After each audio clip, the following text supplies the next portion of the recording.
what's it been like for you to step into this world of pirates?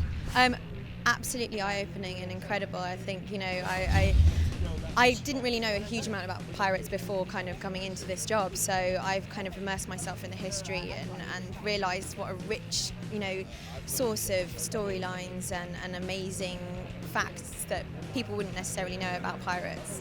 When it comes to pushing the boundaries, can you talk a little about how you guys are able to kind of show a grittier side of this world? Yeah, I think what was really, really important to us in approaching the show is that it felt real and that we present the reality of what piracy was kind of about. And I think we're very lucky because we have such an amazing team of writers on board who are giving us scripts that are just really amazing drama scenes. And I think we're also presenting a society that doesn't have as many boundaries as contemporary society. So in that way, you've given this freedom to completely portray these characters in their full light and everything they do, and 360 degrees of these people, how they try and survive, how they emotionally survive in a world that's so physically demanding. And it's a pleasure to play, and it's a pleasure to have a character that I can kind of really immerse myself in and know inside out in that way. I heard you guys got to break the ice by breaking a bed in one particular scene. This is true. I knew that would go out. Yes, we did manage to break a bed. We had stunt training for it as well. So technically, yeah, that was 18th century beds weren't built to have people thrown around on them. So yeah. We're also going to be seeing a new Assassin's Creed 4 video game coming out, all about pirates. What impact do you feel that will have on your show, especially with some of the characters in there?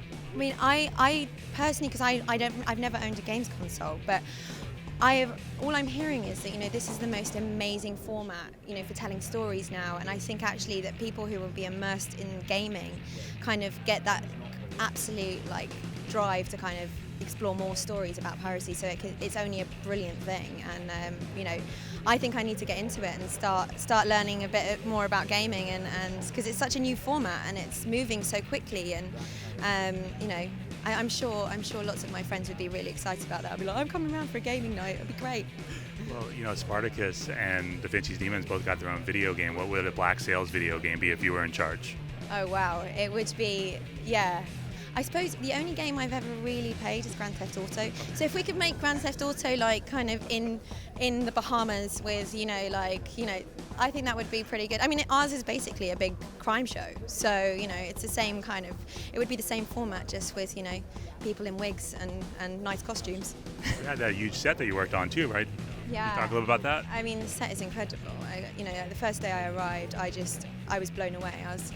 I kind of got on set and I was like, is every TV show like this? This is nuts. It's like this huge town. And for me, it's incredible because you have this homogenous town, and when I'm doing a scene in my office, I know exactly where everything else is. I know where my warehouse is. I know where the brothel is. I know where the Tanners is. I know where the Coopers is. And if my next scene is in one of those other locations, I can literally get up and be followed by a steady cam into my next scene. So, I mean, in that way, it's like acting in a video game.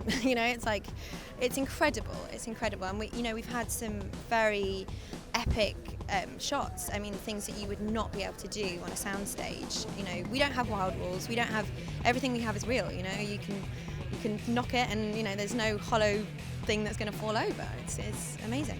How was it working with the hydraulics on the ships when you had to be on there? I mean, I'm really lucky because I don't go on the ships often. I get terribly, terribly seasick. So it's a good thing. I was like, are they going to screen us for seasickness on this show? Because I wouldn't pass the test.